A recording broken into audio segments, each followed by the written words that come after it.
Hi. Every day we're confronted with issues on global climate change and global warming. People often blame high temperatures, inclement weather, bad seasons, and ozone depletion on global climate change. I'm not here to take a stance on one side or the other. However, with the past winter that I have seen and experienced in the northeast region of the United States, I felt compelled to take a closer look into global climate change and found some interesting facts that I think everyone should know. First, I would like to start with an interesting fact about a myth that the polar ice caps are melting and it is going to cause a significant rise in sea levels around the world.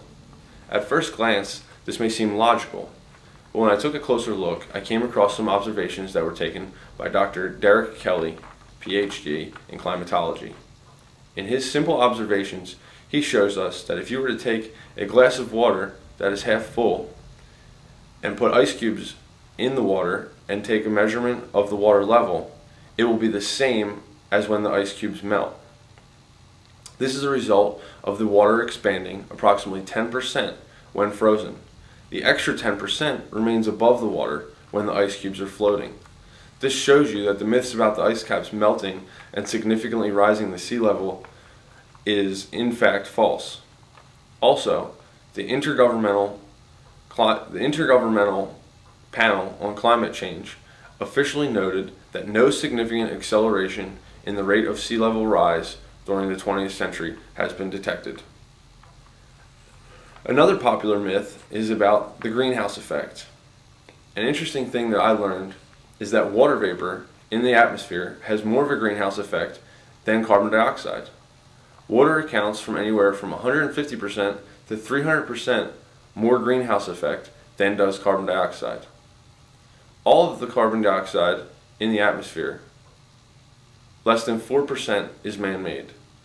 This means that of all the greenhouse gases combined, only a fraction of a percent is man-made. This also means that bio and flex fuel cars are actually creating more greenhouse gases and using more energy to be made.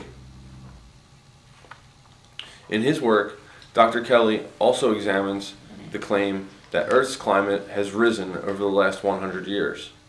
The Earth's temperature, in fact, did rise from 1880 to 1940. However, it then cooled for 37 years, from 1940 to 1977. It has begun to rise again, but the changes in large have been very modest. Therefore, dispelling the myth that the climate has continued to rise over the last 100 years.